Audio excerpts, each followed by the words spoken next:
What's up? What's the word? Back another episode, interview, however you want to call it. What's the word? And I'm here with a man that don't need no introduction to me and to our audience, but we're going to introduce him anyway just for the broadcast. Mr. Chairman Fran Hampton Jr., how you doing, brother? I'm good, my brother. I'm honored and humbled to be here with you. Nah, it's really a blessing here to be sitting down with you, man, because just your whole lineage is something that really kind of helped guide this platform. Like, like your father, just like the whole Black Panther movement. You know, because my grandma was a Black Panther back in the 60s in Chicago. So it's like this whole thing kind of like it's in the bloodline. You know what I'm saying? So it's like. So it's like I said, this is like, legacies is important. Lineage is like I mean, we gonna start there, man, because you often speak and say legacy is way more important than life. Yeah. So let's start there. Can you break down that term? You know, I often say also that we all have a certain amount of time to be here physically. You know, and a legacy is like a prototype or template that we can look at how deal with some of the issues. They say like raising a horse it's an orphan horse is the most difficult horse to raise because things you may take for granted that a horse should know, like to try to walk. It needs that example, and you can look even if it's not just even biologically speaking. Like for example, right now it's a storm happening in Goodway in Africa, throughout Africa, right now. And a political storm, this is a whole, and it's a number of forces, but this in particular in Burkina Faso, Captain Ibrahim Traoré, and that's what they refer to as the Sahel coalition of Niger and Mali go along, it's aligned with them.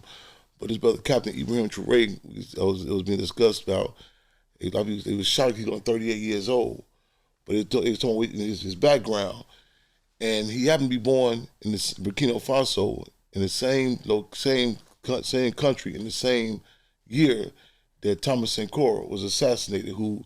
Thomas Sankara, who was a revolutionary who had actually changed the name from Upper Voltaire to Burkina Faso, and that the Upper Voltaire initially was a place where a lot of people even other countries in Africa, they just go grab different people, and they seen as a location where people they have a connection to that land. And Burkina Faso meant land of the upright people, and that for him to be born, to see that image of Thomas Sankara, you can see so many connections even with him in present day. And again, they're not even biologically related. So that legacy again, and that's something. What's going on with our people. It's a tactic. Like literally, that time people say when people don't know what the Black Panther Party, they don't know. And I tell you, you have like a reactionary assessment. Like people think situations that just happening, just the first time it just happened, so on and so forth. But we say even on one of our matches, with our organization, the Black Panther Party Cubs, is that we say we are the great grandchildren of Garvey, reference to Marcus Garvey, the offspring of Malcolm, and the ideological Cubs of the Black Panther Party. And because that puts like in the context of lineage. Like I even noticed in my early days organizing, a lot of people would think this is the first time we've been police to kill somebody. The first, saying like this only locations happen because you be subjective, but that legacy gives you helps you, it humbles you to put stuff in context. Like this ain't nothing new under the sun, and also gives you the ability to say, well, how do people deal with like or similar situations? Because nothing operates exactly the same. Situations move like in a spiral, but you have something to look back and say, okay, I can relate to this. And it holds you accountable to something, as opposed to you just saying, okay, if I mess up, it's supposed to say, well, wait a minute, because I tell people a lot of times when I be going through battle fatigue, I be like, whoa, say that, don't mean, man, you got a responsibility. And it's something, one more thing in there real quick, if I can. No, do your thing, huh? Do our thing.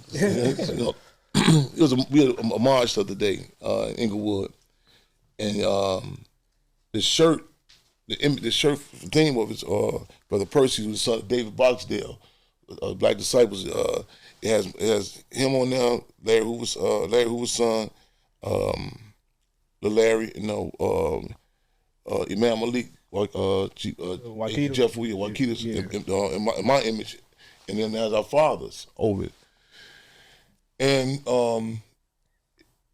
you could tell, like in the cross generations, it was some older cats and younger cats, all of them was out there, you know, and it was, you could see how it inspired them. And then we was talking to different cats, and one brother approached me. As a matter of fact, I made sure I post this too. His brothers was telling me he recalled when I was in the Supermax. I'm a former political prisoner. Mm-hmm. I was in Tams, Supermax. He said he worked in the work camp area. Like they had people, like they had a work camp where people would serve the food, and it was intentional that these are guys who you really couldn't see, and the guards would have certain prisons and do the food. He said it was common that a lot of the workers shouted glass, feces, all type of stuff in the food. And the brother told me, say he remember the food trays coming through there. He said he remember making sure. He said I remember brother named Prince Gam, Shorty Free. He said make sure y'all respect them trays. He said I made sure not send your name on the food tray.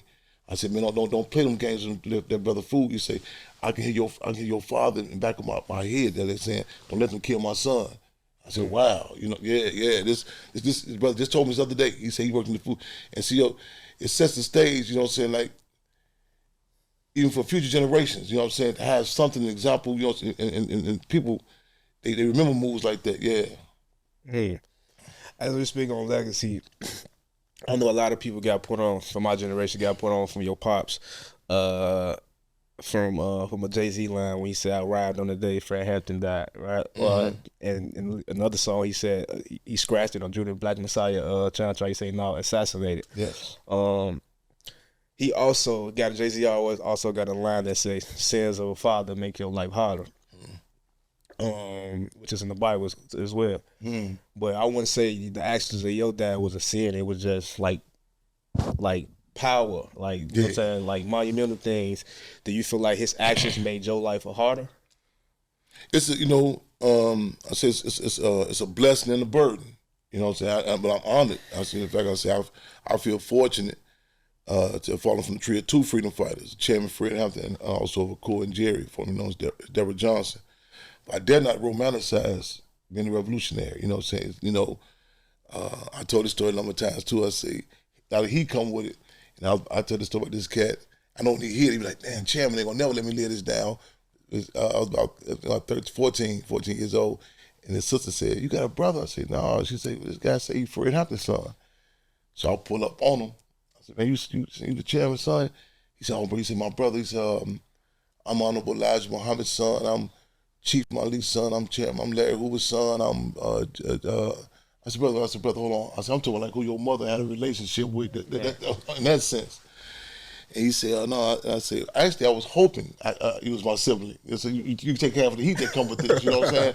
Because on one hand, you know, I got this piece of TUPAC was talking, he was talking like, people think, you know, he say a lot. It's like fire, like even relationships. He say like they really don't. They want to be with you. They say to touch you. You know what I'm saying? But it's the heat that comes with it. You know, I can tell you some situations. You know, one thing sticks in my mind. I told this story a number of times also. In the police station, and be about 7, 8 of us last name Hampton. And the younger police was going to say, which one is related to D. Hampton? And I said, you know, this ain't like The Price is Right. You know, everybody jumping up, you know what I'm saying? So everybody is like quiet. So the older police, he go to the file cabinet. He put like a fresh picture. You know, so Chairman Fred, he put it to our face. I'm like third person. He says, your man right there. You know, so you know, he comes with it. But again, I wouldn't have no other way though. Again, I'm honored. Yeah. Man, that's a crazy way to just to think about that. Like you said, you wouldn't you don't romanticize a revolutionary. Yeah. That's damn. Yeah. I could just imagine, because even listening and doing my research, he was telling me how like a lot of teachers and like just growing up in school, like people was like picking on. I won't say picking on you, but making it hard. Because I think you said your father and the Panthers had did something with took over a school and made the school better, and the new principal or teachers didn't like that. Yeah, you know, I want nobody picking on me either. I want to make sure I use the right word. I know how you get out, guys. Yeah. But high school for a minute, you know, and in fact, it was a brief period on the west side, Providence, St. Mel for a brief period over there. And at the time, I mean, this school, I mean, it was a big thing. I mean, education and also the athletics. I mean, the basketball team, everything. But I kept noticing. I said, man, the principal would lead the room when I come in, so on and so forth. And later on, I'm talking to some members of the Black Panther Party. They're like, oh yeah, we forgot to tell you, we had took that over, the man in the Black Studies program or something. I was like, I think I should know this, you know. And so that's why it's even in, like I said, even in the medical field, they say, you gotta, what's your history? You know what I'm saying? You come in and say, okay, this is, you prone to this, you know what I'm saying? Your great grandmother somebody had this in the medical. So politically, yeah, you know what I'm saying, you really gotta know where you come from, so on and so forth. Yeah. Yeah.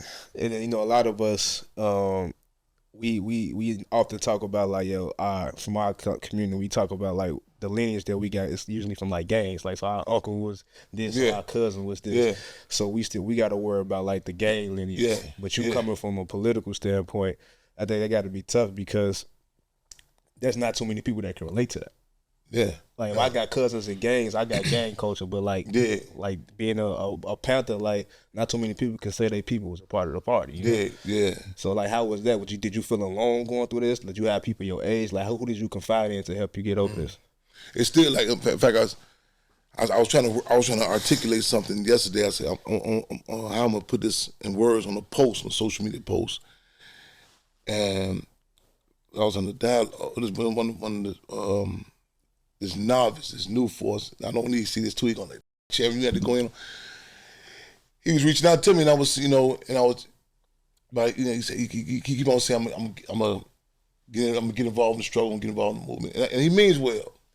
And I was saying, listen, man, I go through battle fatigue a lot of times, and I can't. And as a revolutionary, you can't afford the luxury to let them see you going through battle fatigue. That's facts. Like even I mentioned I was a political prisoner.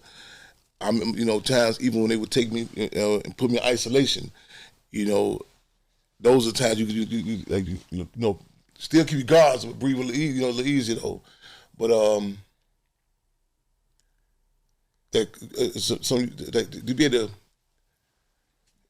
you're deprived of a context of people that can relate to the different dynamics of it. I'm talking about the trappings of it, what a revolutionary is. My mother, she said, Tupac needed organization, and organization needed Tupac. Mm-hmm. A lot of people get this whole thing about hey, why would he go chase the gang? Now, you can't. That's in you. You can't come from a lineage of an organization that's like structure. Organization that's in us. To an organization that had, I use this term, war and love stories, where there were cases of sisters going through having labor pains, but still putting together the eggs of the free breakfast program. Mm-hmm. You know what I'm saying? That service to the people, it becomes ingrained in you. You know what I'm saying? You may mind you, both our cases, some particular, mothers was even pregnant. You know what I'm saying? While still involved in the work. There's a culture that comes with that. It's a revolutionary culture that outside of, if it's not out of its context, you really can relate to it. Like even. I remember the sister was interviewing my mother, and she said, "How does it feel? You know what I'm saying? To cover down over your man." My mother, she said, "Man, I covered down over the deputy chairman of the Illinois chapter of the Black Panther Party," and that's important to say. And not like when people hear me talk, they say, "Why you don't see your father? You always see the chairman." That is not to negate him from being my father, but to put in context, like my mother, that's my mother comrade, and that structure, and it's a certain commitment and responsibility that comes with that. It's a and some people can't relate to it. Like even they hear what happened December 4th, 1969, when the government assassinated Chairman for Defense Secretary Mark Clark. My mother, 19 years old, just turned 19 days prior, 8.5 months pregnant, feeling the shells coming through the mattress, and man, on second move, naturally, the cover down over the chairman. You know what I'm saying? And out of context, you be like, well, how that go? And I even tell comrades, even president organized, and I say, listen, even how we view relationships, I say, man, you might got to be in the foxhole with this sister. You know what I'm saying? and your man can't automatically alter, has a relationship. You know what I'm saying? And that's the whole dynamic, like serving the people, and that's like I said, I'm a revolutionary that's presently in reactionary times. These are reactionary times. I say that's a lonely existence, man. That's a lonely. I mean, you can't get bitter or upset with the people because I think they can't grasp it. You know what I'm saying? Like that. Now you was talking about Pac, right? And Pac was also a Black Panther Cub, right? Yes, indeed. Yeah, I don't think a lot of people know that, right? Yep. Now, see, in the term Panther Cub,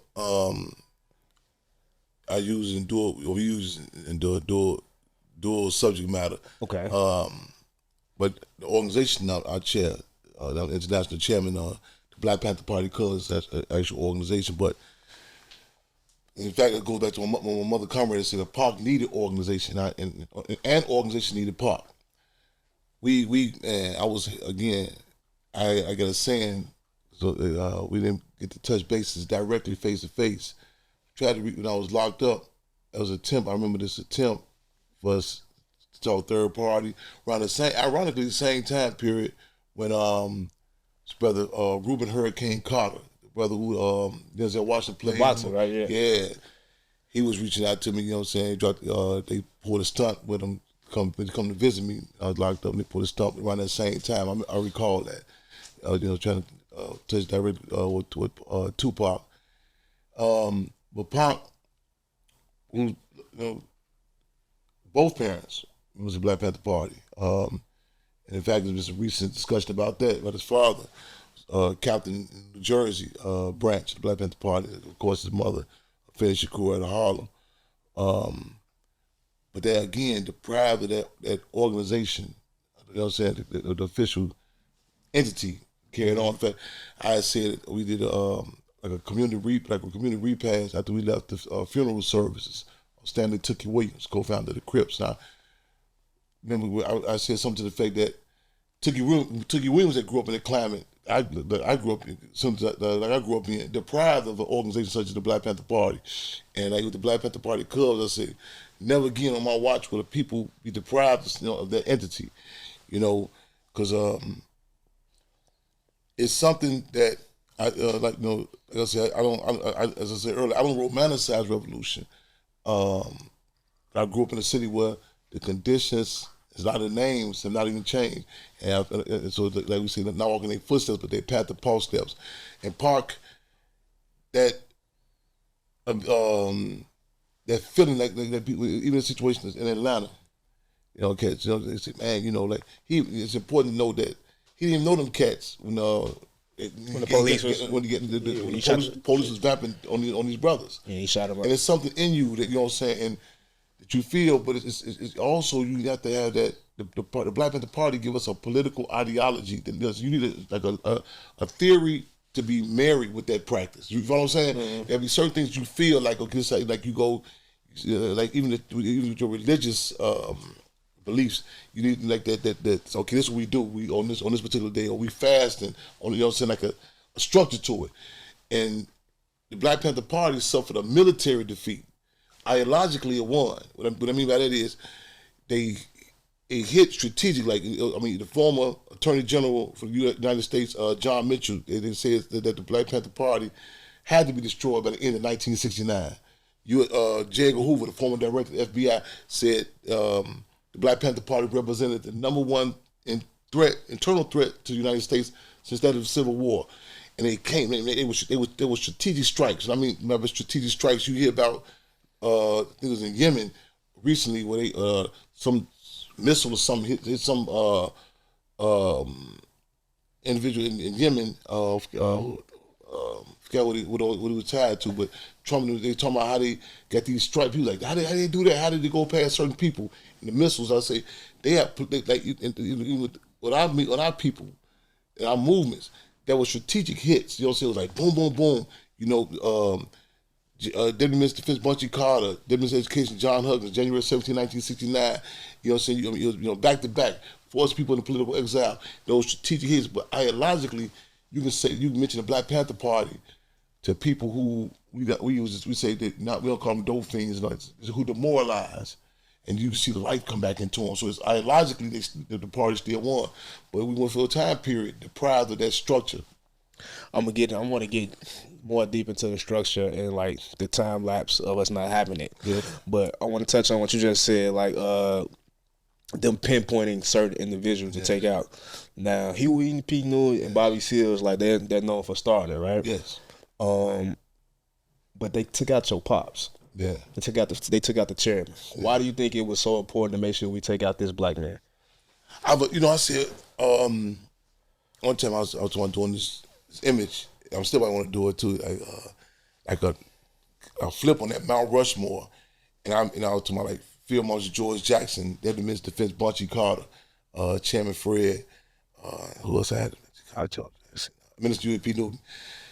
I even said, could you imagine like even certain forces being on the streets together at certain times, and because like the time period, because Minister U.P. Newton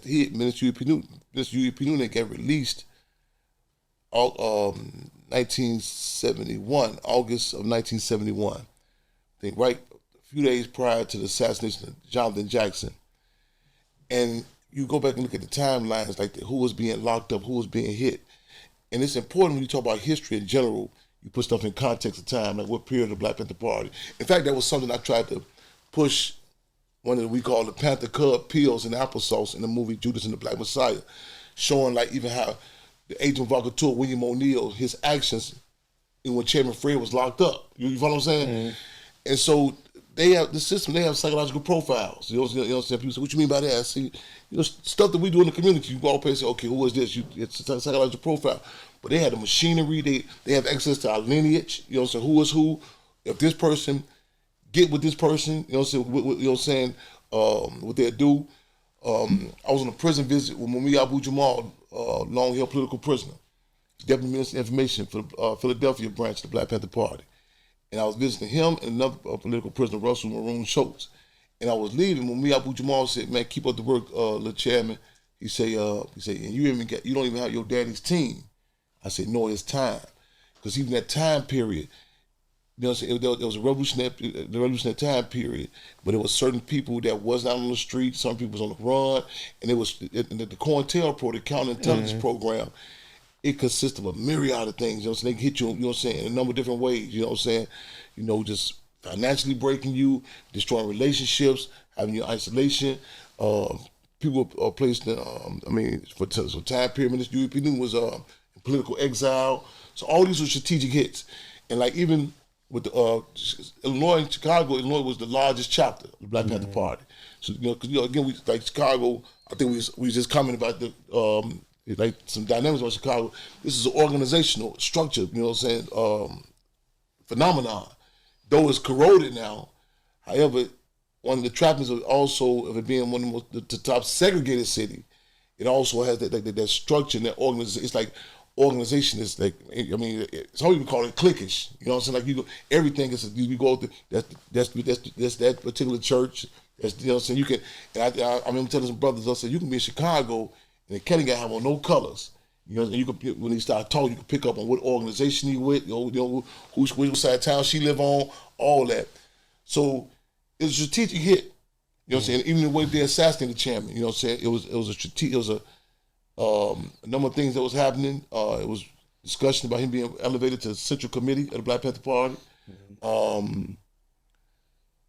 You had so many different dynamics going down.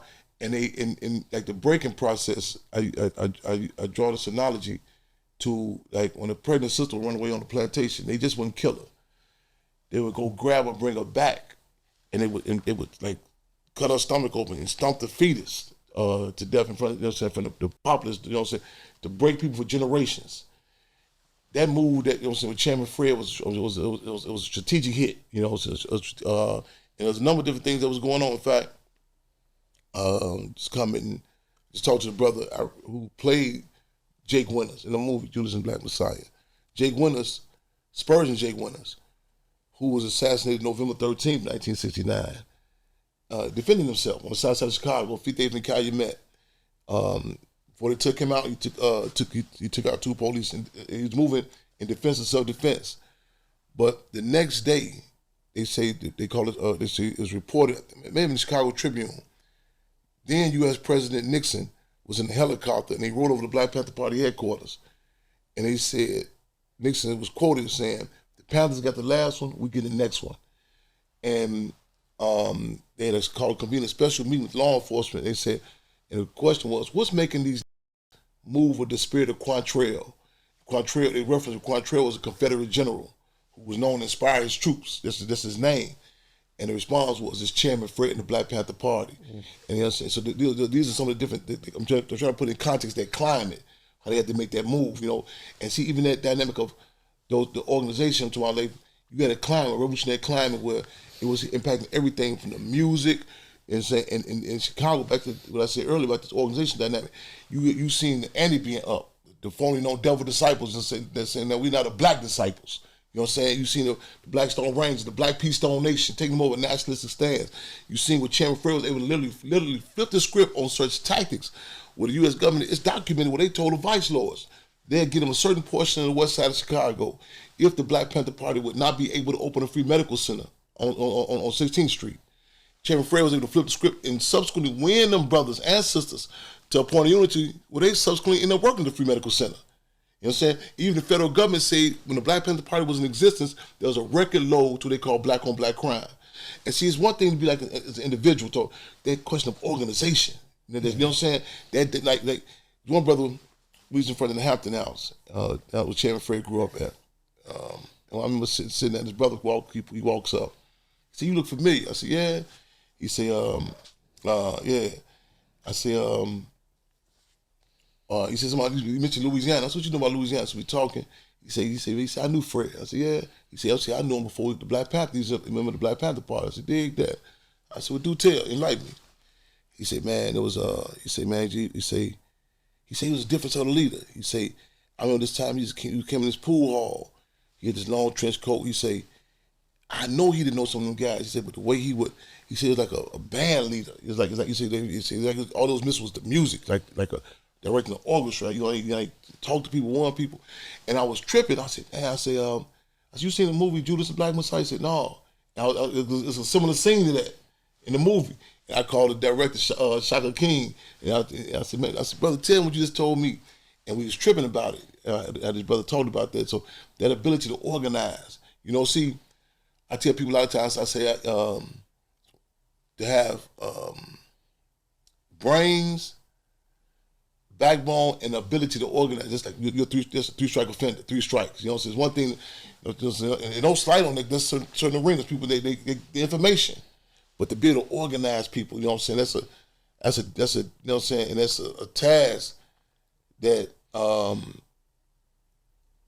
mean, you know what I'm saying, the dynamics, because you're dealing with different people. I like this. I seen this one brother give an analogy. Somebody said life is like chess, like a chessboard. Yeah. But the other brother disagreed with it. He said, no, you say you're missing something.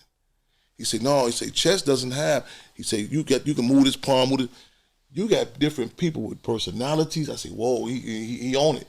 I say, like, if a person leadership, you got an organization, you got 500 people, you're taking into account their relationships, their children, their ex-relationships. You taking all this in. You know, I'm venting right now. You know what I'm saying? We here. Man, as organizers, I'll say it's certain. I mean, it's so many different personalities, the different dynamics, and for the greater good, I tell people, I say, and we use these different terms like, you know, comrade and the structure. I tell people it's not like it's for as an organization you serving something.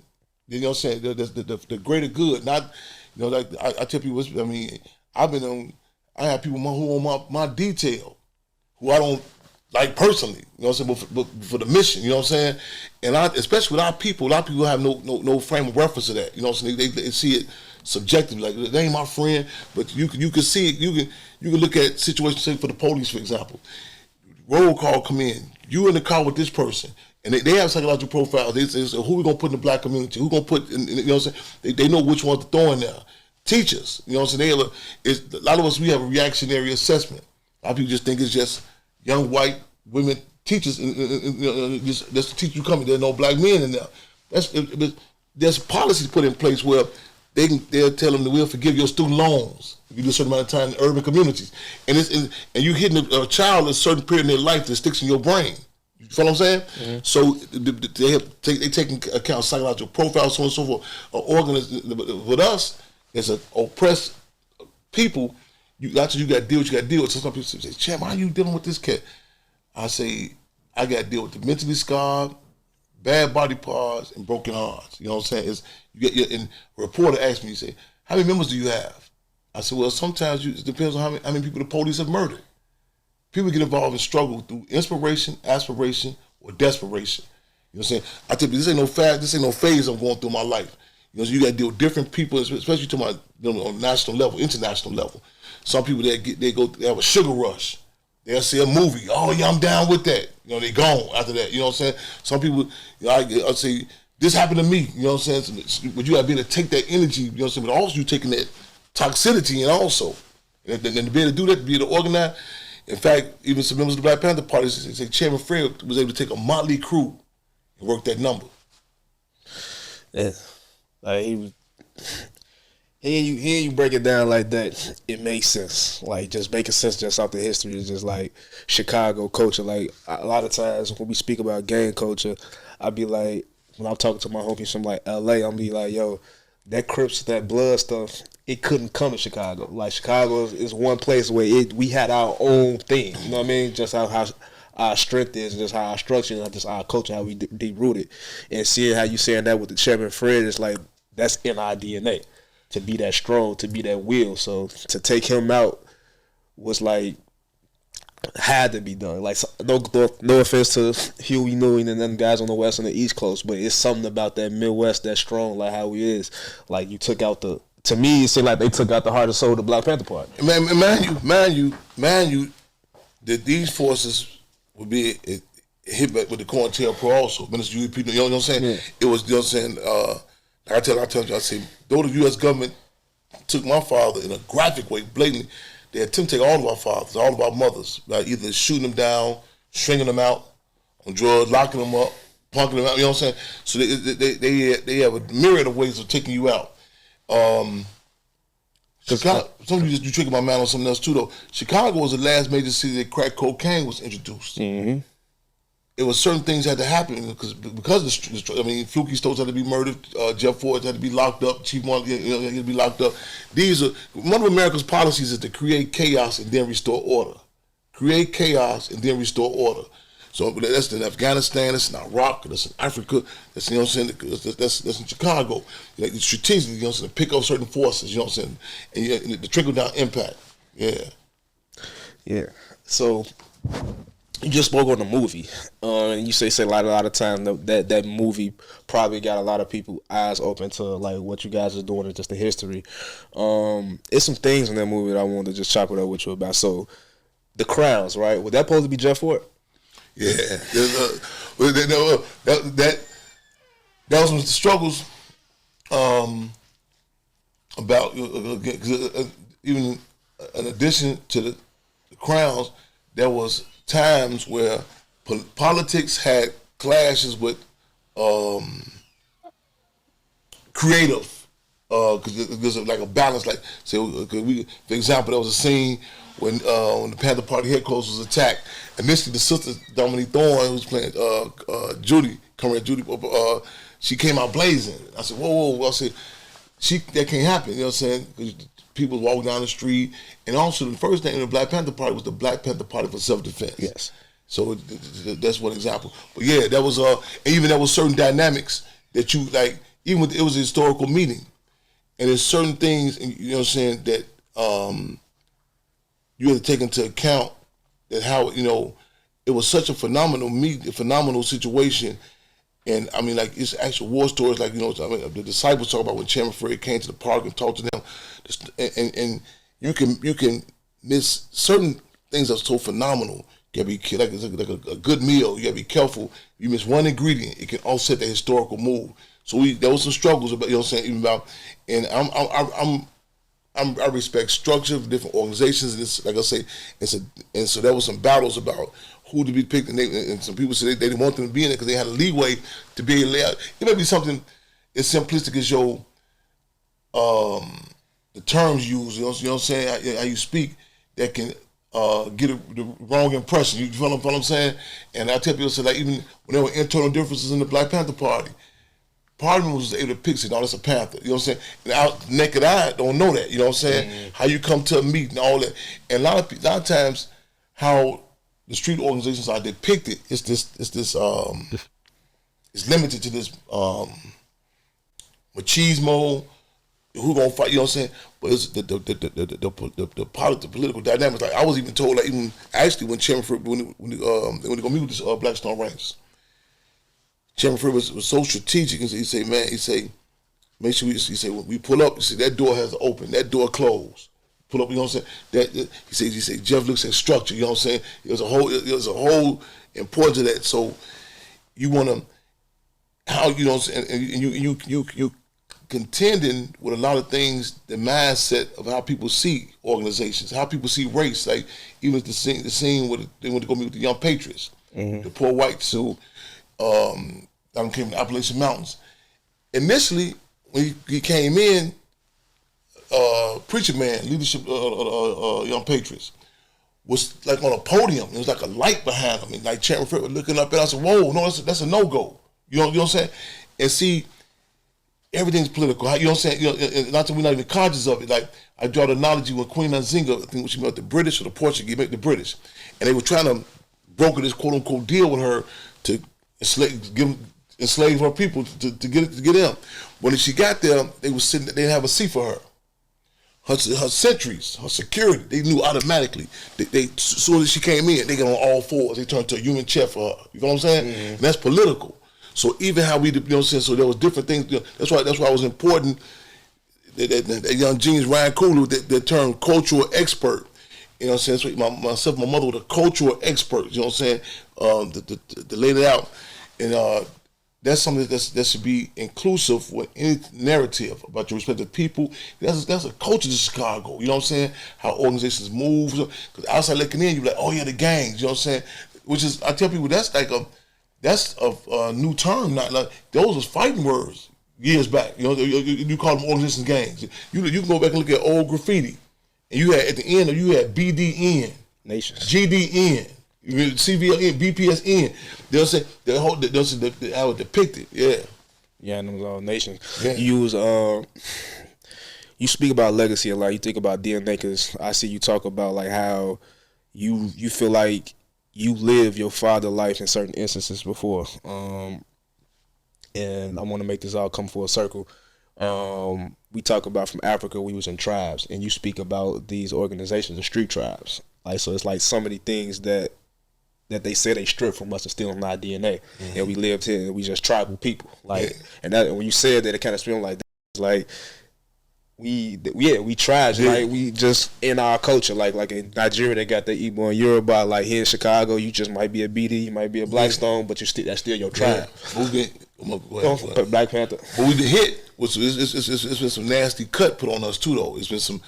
It's been a hit put on us. It's like in Afghanistan, like the coca leaf. You know what I'm saying? There's nothing. They'll be having a conversation. They chewing the coca leaf. But what's the deal is, once that imperialism put that chemical on it, it turned to crack. You know what I'm saying? They take phenomenons. You know what I'm saying? Well, it could be something that's natural. You know what I'm saying? When imperialism, they put their hit on, it's a different dynamic. Like even when I was in Africa, I'm talking about just even when you go through them slave dungeons, you are produced. It's a different individual. You know what I'm saying? We have to acknowledge that. You know what I'm saying? It's an old saying that says God created Africans and America made. You know what I'm saying? And if you put that in context, and that's humbling. And we impacted by that. You know what I'm saying? I mean, it's because you can't nothing.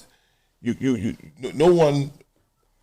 This is in prison. Field Marshal George Jackson said, "No man," I'm paraphrasing. No man, no woman leaves that place unaffected. You know what I'm saying? It's a different dynamic. I tell people, like even the way had doors shut. You know what I'm saying? I have issues with driving on the expressway now because it's transferred me a lot.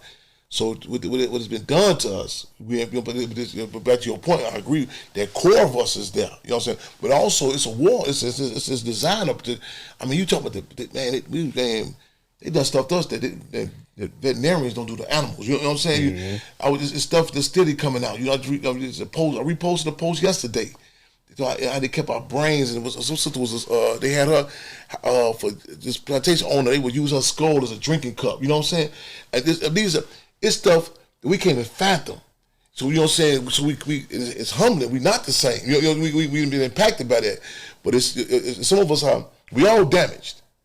Until I was doing the interview, she said, "Well, I'm not damaged." I said, "Well, you very unique." I say, "This is no transfer TVs without damaging." You know what I'm saying? So how you come through this without being, you know what I'm saying? We all damaging, some people have been destroyed. Some people said they're gonna go and do.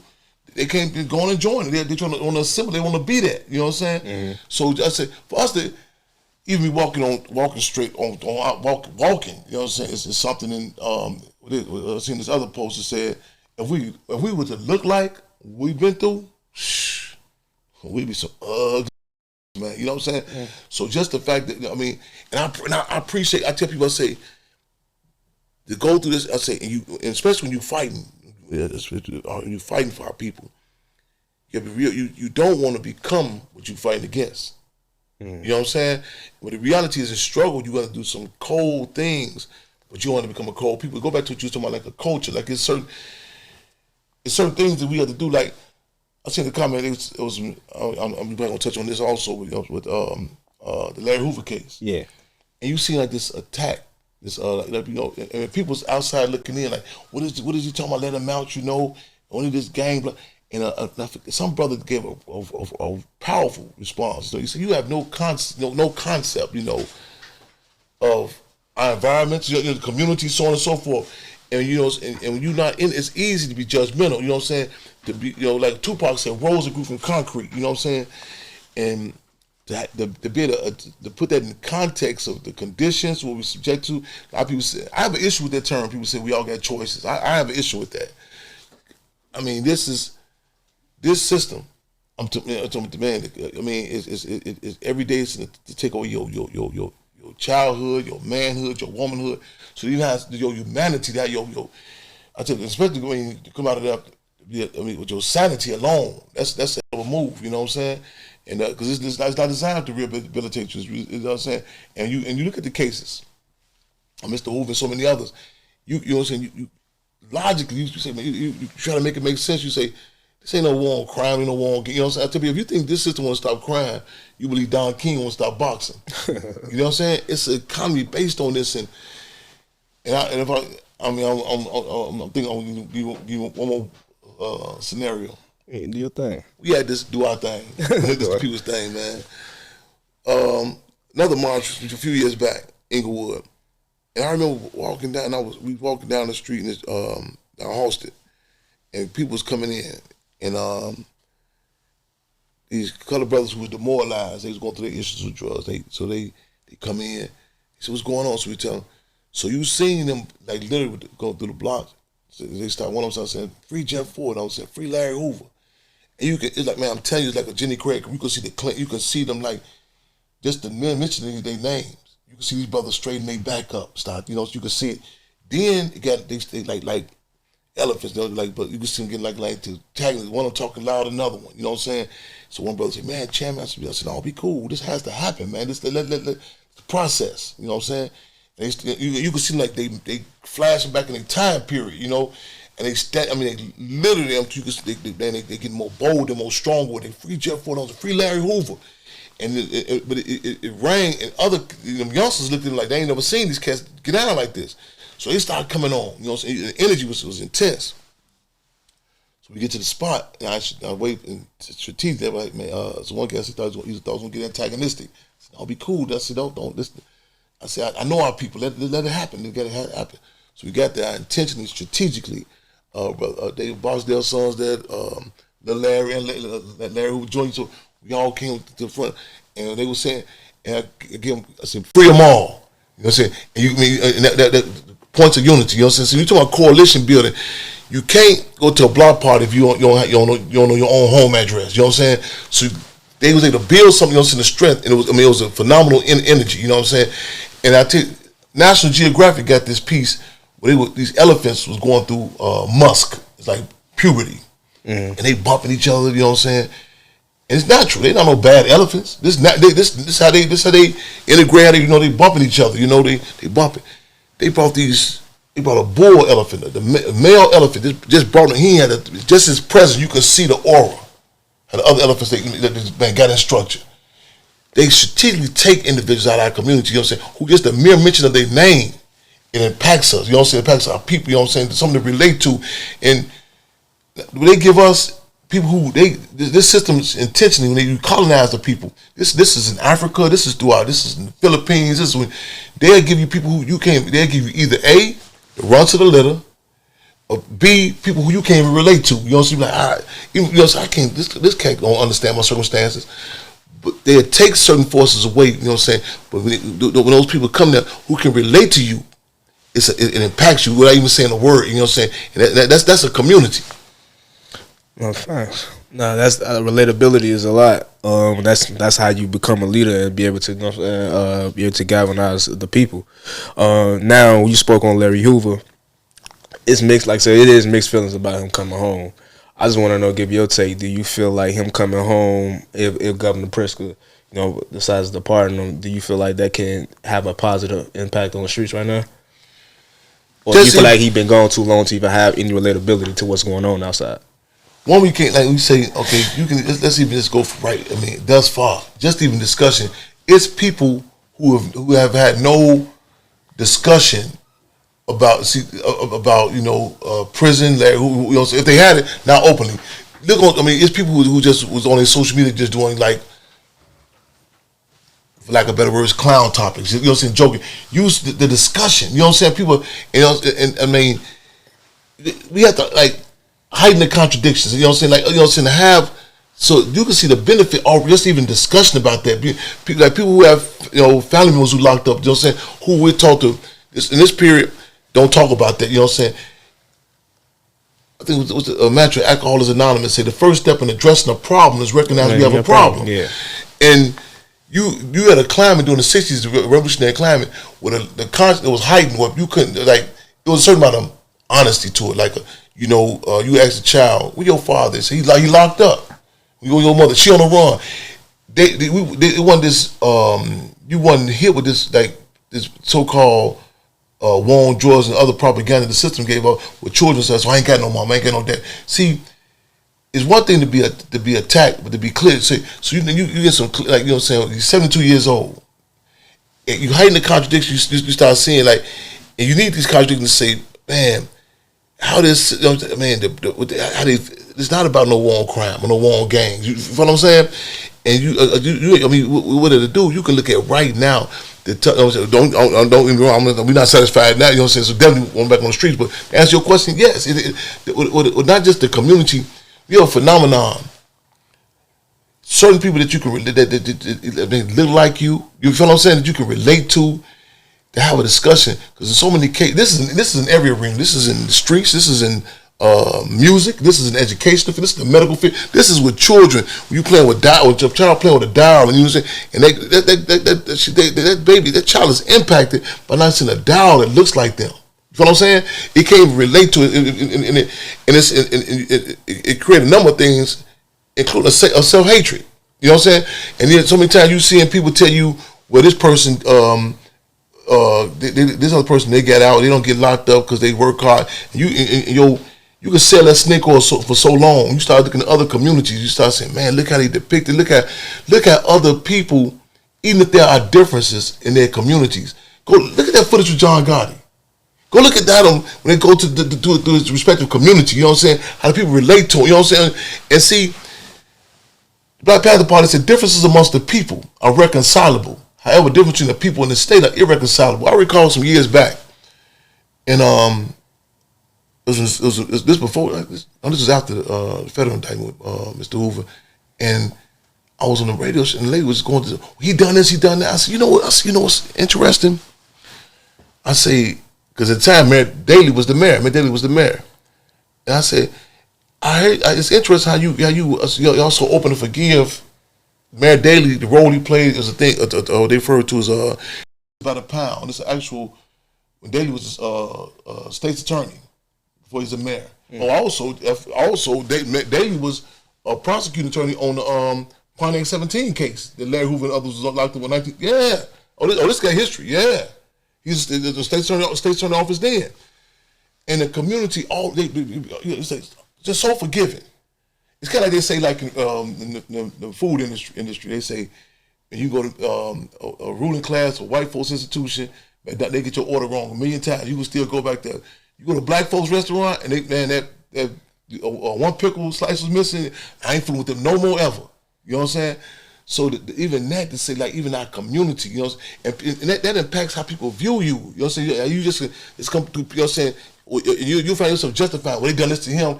You know what I'm saying? You said, wait a minute, this don't even make logical sense. Even with the state, even with the state case. You know what I'm saying? If you want to talk logic, but the deal is, with our people, when you colonize, it's worse than how they treat children. They say, don't ask no questions. You know what I'm saying? Like, I just, during COVID, they would tell them, don't come outside, don't ask no, you know what I'm saying? A lot of black people was going for that. You see white folks like, man, hey, I go feed my kids. I'm going out. You know what I'm saying? And so even this, man, I don't even feel like they even owe us enough respect to even lie to us. We locking them up. A lot of people don't even have no idea what the case is. You don't understand. And other people, it's just I done this. You go back. It was even with the state parole hearings. Every time it came up, all of us right for the parole hearings, all of a sudden different talk shows. It was GD's and Chicago's most notorious street gang. It was news reports. All of a sudden they're asking children, you know, what gang are you in? You know what I'm saying? It was a whole like a propaganda blast. You know, on them. And then you ask me, what's the actual case? You know, let's check your emotions. Let's talk. Case be gone. So at least even now, you seeing people of the lay. You know what I'm saying? Talking about, man, hey, what's a pardon? What's the commutation? What's the difference between what holds back the federal position as opposed to state? Okay, Chris, what you gonna do? Because I think we like children don't talk about this. That's not our arena. No, everything is political. In particular, political prisoners. Yeah. So you just spoke about forgiveness, and forgiveness is a big thing. Like, you have to be able to forgive to move forward. I feel like. Did you and your mom ever forgive Mr. William O'Neil for infiltrating the system and having that situation happen to your dad? Now, first of all, I think what I guess shields or like even we have discussions about any dynamic. The deal is, I don't come in.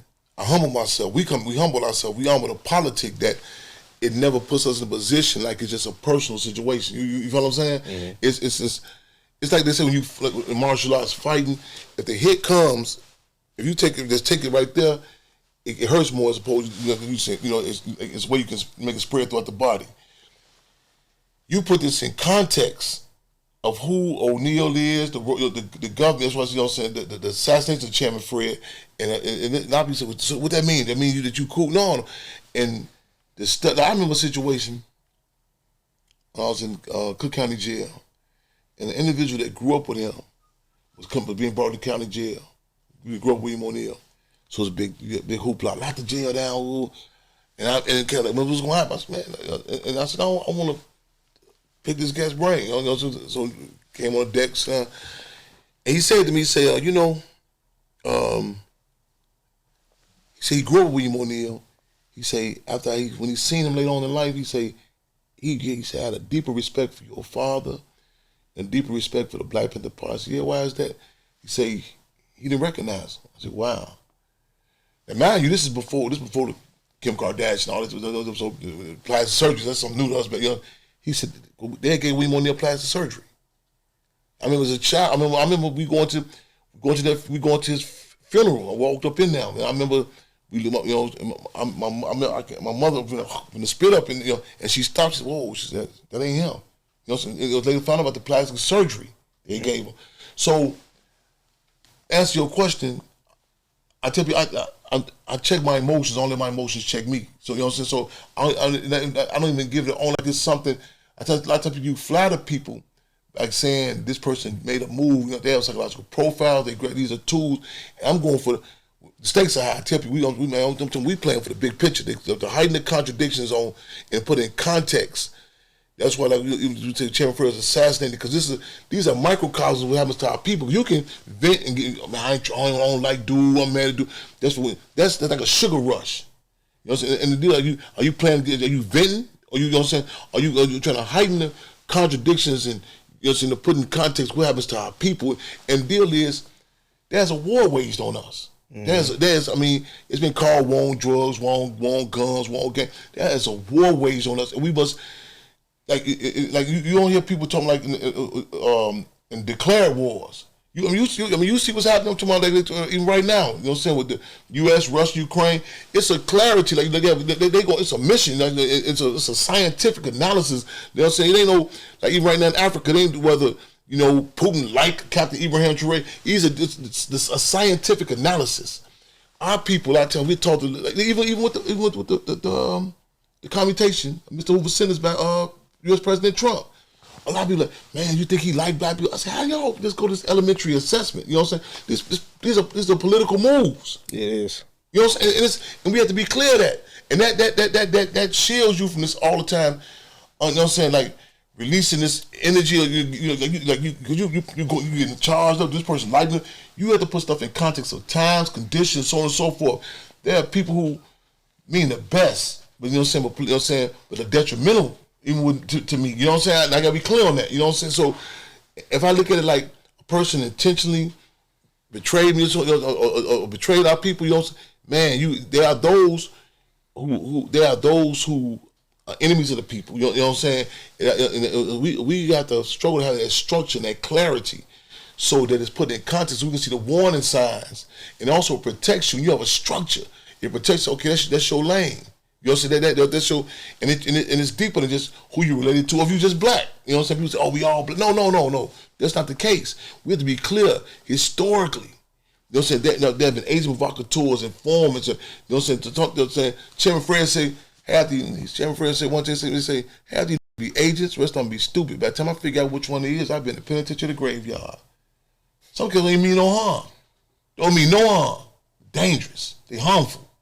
And that's how we have to look at it. Chairman Fred say, revolution is a scientific art that must be perfected. It's a scientific art. Don't get me wrong, we love the people. But you get this, they give us an impression that love is just abstract, you know, just feel good. So, like, even the churches, you know what I'm saying? You go to white people churches, there are people networking and, you know what I'm saying? They talking about, man, what school they get their children into, and, you know what I'm saying, law enforcement. They tell us it's just a vent. This gonna release you. Don't get me wrong. I mean, I love to go sit and get some southern song. I feel it. Yeah, but at the same time, we have to look at situations scientifically. You follow what I'm saying? You have to look at the greater good. You know what I'm saying? How does it? You know, I know. You know, cats who was able to read. You know what I'm saying? Through their literature. You follow what I'm saying? You know, and they got off drugs, you know, it's like it's better than any rehab program. Just even hearing, you know, I just gave you an example. Like when they marched, told Mr. Ford, Mr. Hoover, you know what I'm saying? So you look at a community and say, man, this is applicable to that respective community. You know what I'm saying? So back to the question at hand, I had never even given like this whole thing, like you betrayed me, whatever. One thing we had to fight to get clear, even early on with the movie, to clear up the narrative. William O'Neill was never Chairman Fred Security. He was never Chairman for Security. That's a narrative to justify. See, a lot of the people came on later on with the case, the white lawyers. A lot of people didn't know that he was an informant until he came out when he was on a stand, testifying on another individuals of Chicago police. Chairman Fred made it very clear through the door. You're not on my security. You feel what I'm saying? He said he's too slick and too shifty. See, Malcolm said about Kennedy's assassination early on. A lot of people didn't believe it until Oliver Stone came on the movie. He said, I'm doing hypotheses. You know, what, did the government get Kennedy? That's a problem. A lot of people need to. David Walker said, in David Walker's appeal in the 1800s, he said the most intelligent of African descent can say something. It become a doubt or suspicion. A white person from any walk of life says something. It's a fact. Proof. Case in point. Now, it's Mr. Hoover is a political prisoner. Now that Trump said, you follow what I'm saying? Sad reality. Now that Trump said on it, now people people calling me, they openly saying prior to that when he mentioned his name. Mm-hmm. So that's a sad reality, but it's a reality. So, but again, I don't have very few disappointments because I come through the door. Man, I was just telling Richard Pryor, who also was heavily impacted by the Black Panther Party. Richard Pryor said, I'm a peopleologist. He said, I like that term. A peopleologist. My life depends on it. When I walk in the room, I get, man, okay, man, what points of unity? You know, who is this here? When the police kill people in Chicago, they say, Chairman Fred, how do you know which family member they're going to put in the camera? How do you know which one they're going to, how you be knowing who going to sell, how you know which person you can work with? I say, I don't cut no corners with not my own family. I said in my own family. And that's what to be able to do. And Chairman Fred, he took that, you know what I'm saying, he cut no corners. But the reason they got to go back, they got to try to change the narrative, because once you start, see, one of the unique things about the Black Panther Party and the Black Panther Party Cubs, self-determination. That word is a bad word to a lot of people say they want to help you. They say we want to come support you at the expense of, you know what I'm saying, we call the shots. You want to be like us. See, Malcolm X say, even our mistakes belong to us. You know what I'm saying? That's they had to get out. You know what I'm saying? You said, a lot of people they can't say chairman, they can't say Minister of Defense, because this is an organization on its own terms. You know what I'm saying? The Deputy Minister of Health, Ronald Dog Satchel. Man, they had ambulances coming, you know what I'm saying? They work at the Free Medical Center. They do sickle cell anemia. Won't even acknowledge, you know, it says the black people going through that. The Black Panther Party was doing free testing for sickle cell anemia. Minister Dr. Satchel, they had the People's Advocate. That meant when you went to the Black Panther Party Free Medical Center, Minister Doc made sure, the People's Advocate made sure you would talk to with respect.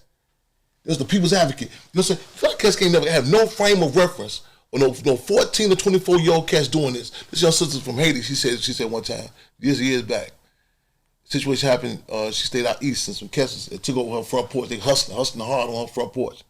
So I go through there on the father, I mean, he peeping out the window. I said, man, give me a few minutes. So they told me to go on the side. So we had a little conversation with the brothers and everything. So they cleaned up the porch, they cleaned the block. She come on, she say, I don't understand you. She say you read books, you know, so you do this and that. She said, then you got to report the streets. She said, what are you, like a political thug? She tried to put me in a pigeon, you know, like in a define me, because she have no frame of reference of what a revolutionary is. None. Watch them cats talking about Tupac. They can't sum them up. Man, because a lot of times when you do certain things, you got to say, okay, man, you need a justification. Okay, yeah, man, this cat know this person, they related to them. No, it's a love for the people. That sounds cliche-ish. You know what I'm saying? To go against the grain. I just came back from the other day, Ohio, to go investigate, to see the case with Rodney Hinton Jr. Went down, the reporter was like, man, you went down. People was calling me. That was in Cincinnati. Say, man, Chairman, you down here? They said, we've seen the court. We know that courtroom. They said, man, we're not even coming down there. They said, you what? Man, and sometimes I question myself. But it's a knowledge and it's a politic that you can see. I see, like, man, you can see the potential of our people past the bars and scars, and also how you view, people look at how you view, I'm gonna say one with, we doing for Malcolm X's 100th birthday, centennial birthday the other day. We go back on 54th and Austin. That was our old headquarters. Chairman Fred Hampton. We going back. It's a vacant lot. We going to get it back. So we intentionally do the Malcolm X celebration over there. So we're doing it over there. So this cat drive past, he jump out. Man, what's up? He say, man, what all these Mexicans out here working for you? So the Mexican was working. He got the car. He walked around. I said, check it out. So one of the guys working, he had a cap on and said, Mexico. I said, my man, I said, check this out. I said, Mexico. I said, watch this. I said, you hit the General Zapata, Pancho Villa, and you can see the dude's his chest like stick out. I said, even watch this. I said, I said, El Chapo, dude had a knowledge of his community, his people. You know what I'm saying? I said, now if I ask you about Minister U.P. Newton, the Chairman Fred, but I said, where you at? He was messed up. I say, see, to know something, you know what I'm saying?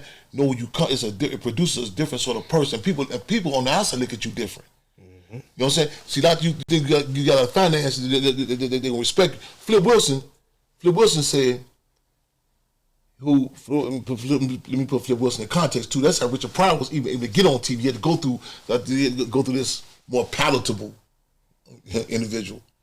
And they say, man, white folks felt comfortable with Flip Wilson. Flip Wilson say after he made his first $1 million, he knew he wasn't a nigga no more. Comma, not period, comma. He said, but also, he know what he was. See, you don't know who you were, man. When this young cat coming to the penitentiary, I'm telling him, I said, listen, little brother, I said, check this out, man. I see you going different places, different galleries. It's the wrong place to be looking for an identity. Because the cat will give you one. They make a joke about me right now to this day in prison. They say, man, Chairman Fred go to the Muslim service, Hebrew service, Vice Lord meeting, Stone meeting, Disciple meeting, GD meeting, talk to him, and still come out Chairman Fred. See, when Chairman Fred authored that Rainbow Coalition, that wasn't just no we all playing kumbaya, we get together. Who he talked to, it was strategic.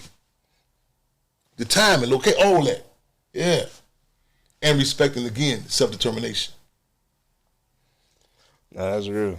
I ain't gonna lie to you, that's real. Like, that was one of the things that I admired about him too. Like how he was, like that Rainbow Coalition, how he talked to the certain people and get people together and bring people from all walks of life. Because it's one thing to know the history of your people, but when you learn, I was just telling my little cousin this the other day, like in a game of life, you got to know how the other person think. You know what I mean? Yeah. And then you figure out the similarities of what y'all got, and y'all as a people we can be stronger. You know? So it was you mentioned the free lunch program. I wanted to throw this out there before I get to Menards, because just how Menards played a huge factor in your life, it did with me too as well. So did chokes, because I'm from in the projects, like we used to have chokes in the morning. Was chokes something that they stole from the Black Panther Party? Like the free lunches and the free breakfast and stuff like that? I don't know. They did the choke. I don't know if there was something it took, but you can use like the. I want to veer to. You see, it triggers a lot of memories though. Even the food was political. Assata Shakur talked about it in her book. Assata, she said little brother was stuffing some pancakes in his pocket at the free breakfast program in Harlem, New York. And she told him, "Hey, you can't. This is your program. You know what I'm saying? You can't steal from this. This is your see." So I come on telling you, I said, "No, I think see, it's a difference between like liberating and stealing. You know what I'm saying? Like I said, like the party had rules. One of my comrades told me when he said we was leaving St. Louis some years. He said, "I never forget, man. We was on the bus and to pull up. He said he forgot. We stayed at some other comrade's house. He had something that belonged to them. And he said, I remember you stopped the bus driver and said, man, go get that back to them. You know, party rules. You don't take one piece of thread or needle from the people. Now, liberating from the ruling class is a different discussion. Liberating means to free up.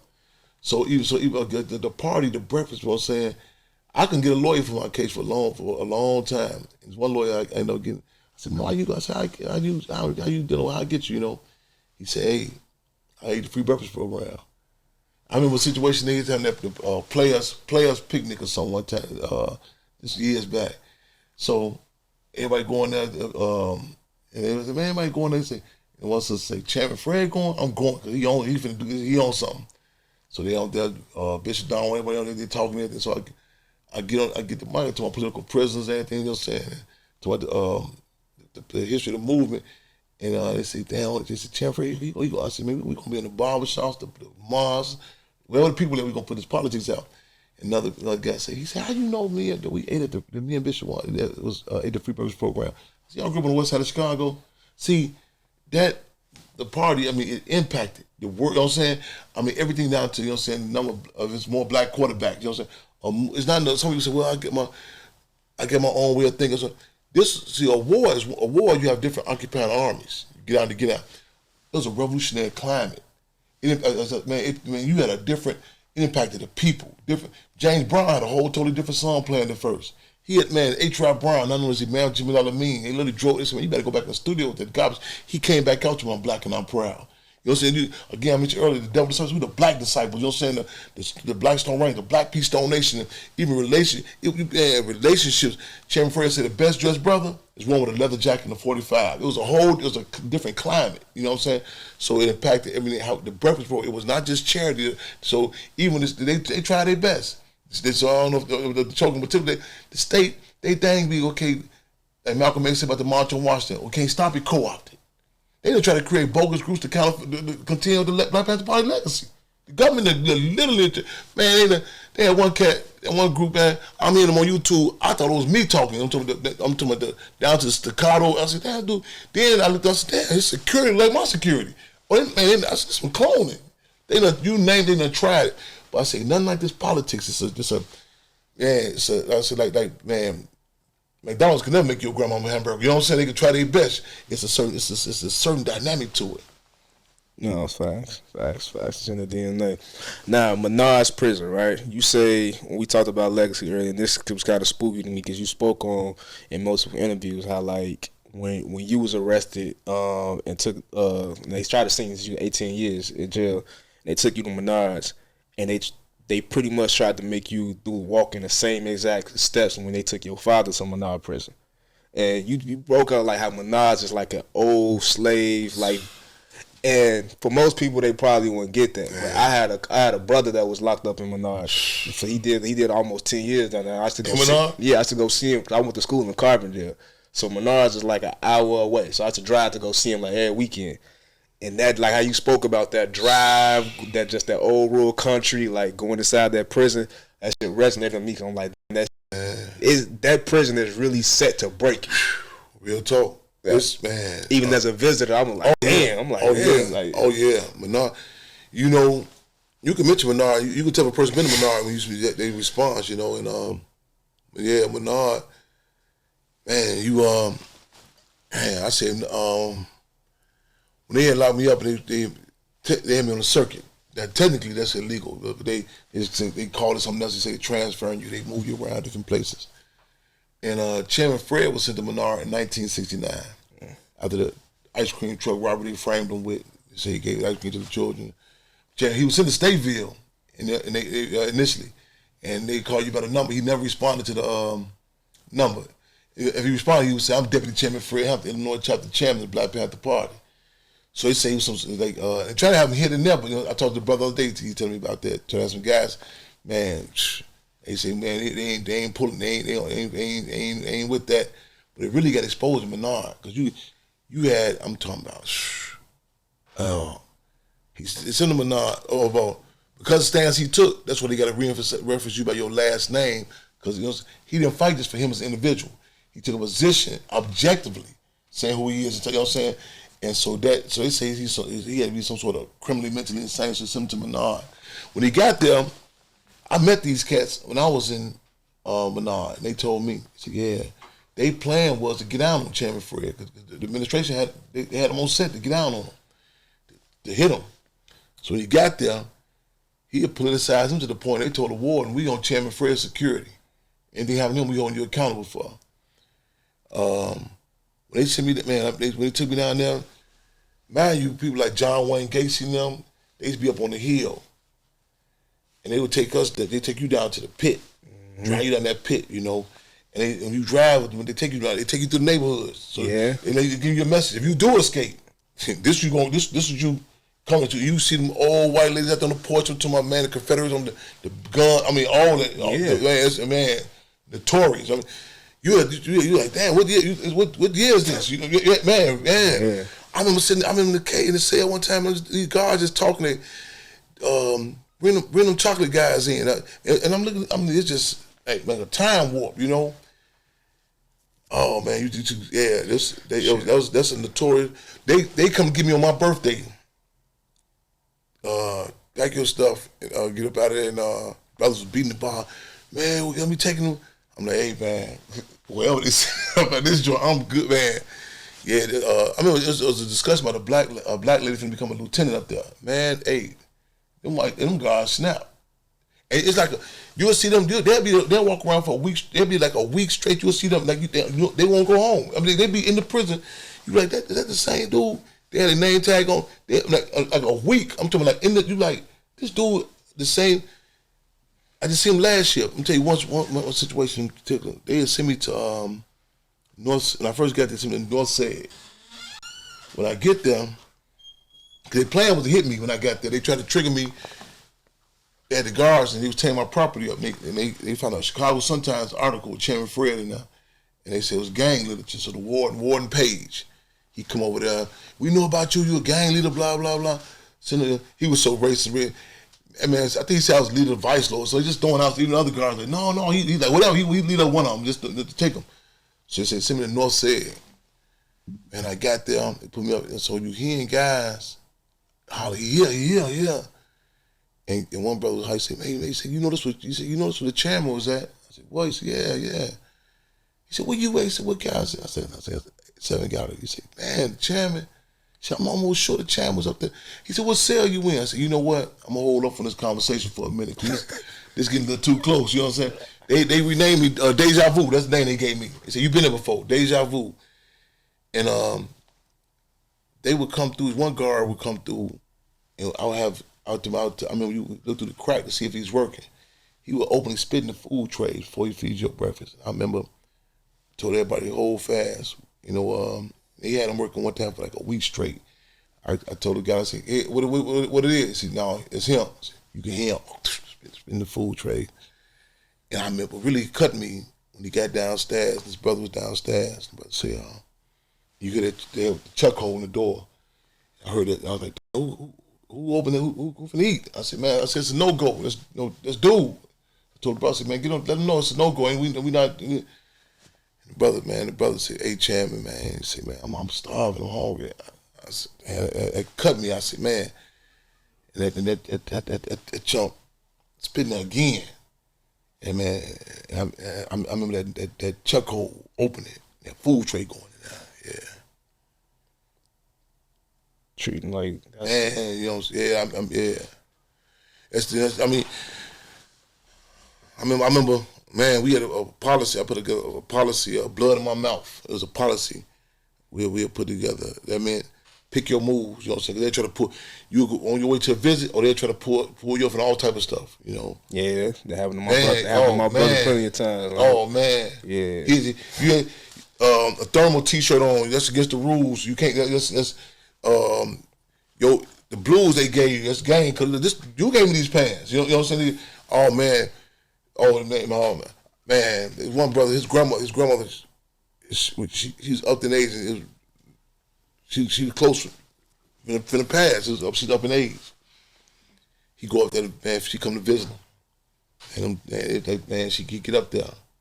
Charles told me he had cut all his dreadlocks out if he gonna go on a visit, you know. I remember that because he was so happy to go see her. Because man, she got up there, I'm gonna see her before she passed. And they know who all coming. Yeah, all them criminals there, man. Yeah. Yeah. Then when yeah, I used to have to stop getting gas. Man, you got to stop through Chester, all through. Yeah, man.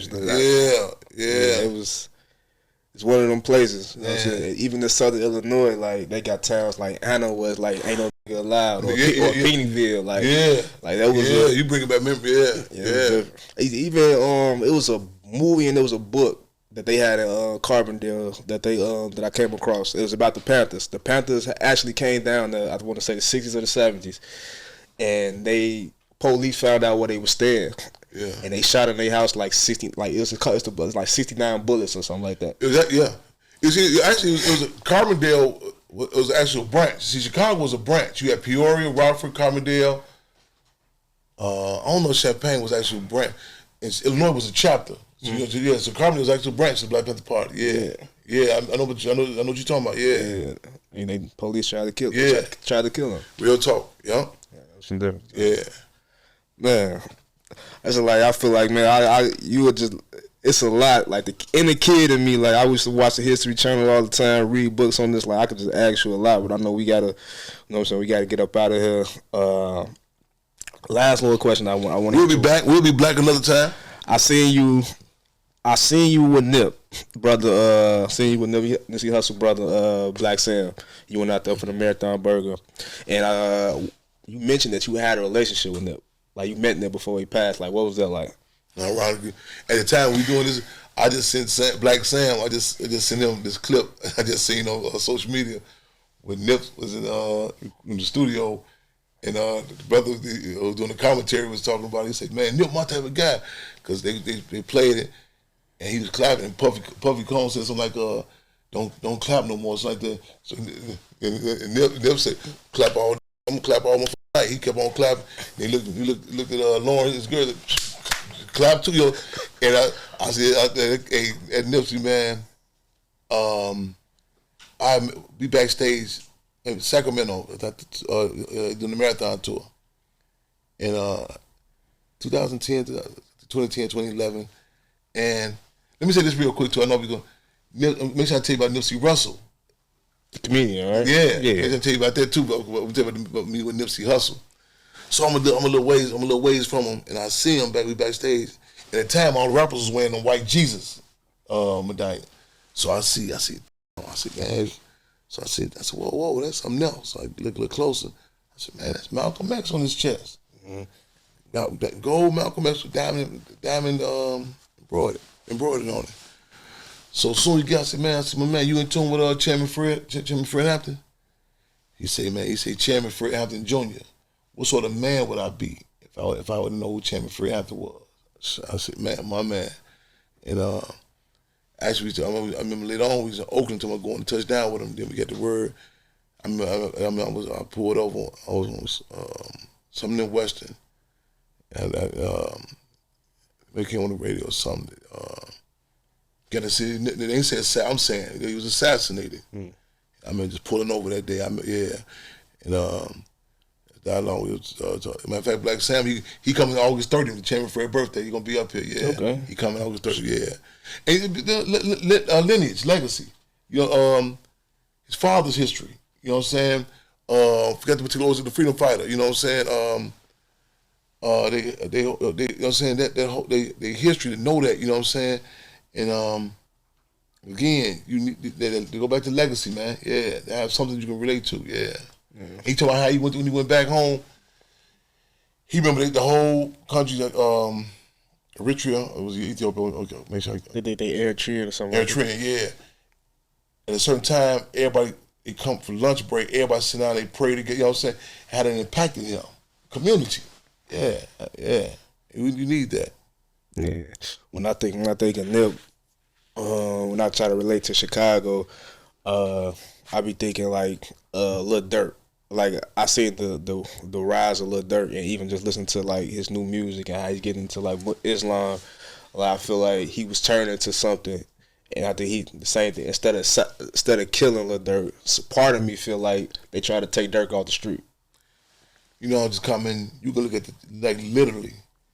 You can even ironically, let's go back and say about like, if we don't know our lineages, the system knows our lineages. The timeline, both FBG Duck and LIL Durk, the time their fathers targeted. I mean, major cases. Major. I mean, I'm talking, what's the word you use in LA? Factors. Major, you know what I'm saying? I mean, Duck his father with the bird, John Bird was the torture, you know what I'm saying? Yeah. Man, and Big Durk, the whole, I mean, ironically, we talking about the case of Mr. Hoover, you know what I'm saying, how they approached his father, LIL Durk's, you know what I'm saying, father, about, you know, and the system don't forget. They study lineage, they know your potential for you, know your own potential. Tupac talked about as a child, he recall, I mean, other people talk about it, you know what I'm saying, how, the government, they searching for Dr. Matuda Shakur and others be hanging around it, and one brother said, you got to take into account. And stuff I take for granted, other people can tell my story better than me. But you say, man, Pac moving, they got to put peanut butter on the walls, get rid of fingerprints. You know, it's stuff that when they got to move to another apartment, and it's like my mother can't get a job because this stuff be like normal to us. You know what I'm saying? And I be forgetting that so other people they have mentioned that, you know, the impact of it. But this system, they know they know your lineage, your potential. It might just be something that you think that you think you're just a natural organizer. You don't take a bit. Man, it stick out, you know what I'm saying? And they study that, and it's a quote-unquote crime to have a backbone. Yeah. So you can even see the potential with them, just even the time their fathers, you know, even being back out. You know what I'm saying? The potential with them. I'll just even, right as we speak, the case in New Orleans, when they said the 10 prisoners, made they move out of them. They was showing one cat, they say two more still moving around. And they was showing one cat, this brother, they was showing him, and they was showing his father, who looked just like him, and his father was with the guy Rabbit, who was Lil Wayne's stepfather. There's a picture of both of them together. This guy, the young guy who's on the run now, I'm just, and a lot of them, this and nothing else. We said, wait a minute, let's go back to these cases, and you know what I'm saying? That just don't go back, there's some escapee. I'm telling you, listen to cases and how they've been targeted, what they've been through. This one guy, they was talking about how ironic it was that the girl, she was helping him. They tried to, and also they blame him. With us, they said the dude was like a little nerd. The one they tried to say was the plumber. He a scapegoat. They say he ain't doing no, you know what I'm saying, no escape. And some other lady, they used this attack to hit the whole New Orleans, you know what I'm saying, blanket the whole, like everybody. But back to this little brother here, we got this one case, strangulation, some other case. They say as a child, he's 7 years old, he right there. Somebody sticking his father, kill his father in front of him. Then put the gun in his head. 7 years old. If nothing else, you say, man, hold on, man. That's, you know what I'm saying? Some therapy, you know what I'm saying? But you go back and look at, we just told keep it moving. And we look at, you know what I'm saying? I'm looking at all the different cases. You know what I'm saying? Like, man, it's just, even the case of Rodney Hampton Jr. in Ohio. You know what I'm saying? You ain't even heard mention of the police that killed his son. You don't know what it is or nothing. You know what I'm saying? This man came and mourned his son. You know what I'm saying? Man, they're showing the footage when he locked up. That impact, and this is like worse than cattle. That's what the word chattel means, property. But we shouldn't be surprised. You know what I'm saying? They snatch. I'm talking about, man, the baby from, you know what I'm saying? Man, hit the auction block through the, you know what I'm saying, through the door. Let's go. You know what I'm saying? Breathing, how they view us, you know what I'm saying? And you gotta be careful that we don't view ourselves as that, you know. But we really have to start putting stuff in context and, like, you know, back to, you know, political prisoners. I was in it was some case and somebody had said something, and they said, did this person talk to Jeff Ford? And you seen people like, what? And like, yeah. And it was like, and then the other lawyer can say, excuse me, could they even talk about, does he have a family? He said, yeah. Could they even talk about family or a child going to school? And you don't be noticing how they dehumanize our people. You know what I'm saying? They throw a name up there, and you like, did you talk to him? Like, whoa, I mean, man, you know, like the people like your grandfather, you know what I'm saying? Families and people, they depict us in a way that even our own community be disconnected from it. You know what I'm saying? It's a move, you know, yeah. Well, I guess I'm going to end it on this note, because you're talking about depicting us and making sure, when I think of depicting, I think about images, I think about movies. We talked about that moment that you and Ryan Coogler shared at the Center's premiere in Chicago, the screen in Chicago. Clinchfield, salute to y'all. Man, shout out to John taking that picture. Right on, Clinchfield. John, Poetic Lens. All right, right on, John, right on. Clinchfield, salute. That moment y'all shared, like, it was a real powerful moment. He was just talking about, like, how he was just like, yeah, man, the chairman. And I didn't even know Ryan Coogler family, because his wife's family was from Chicago.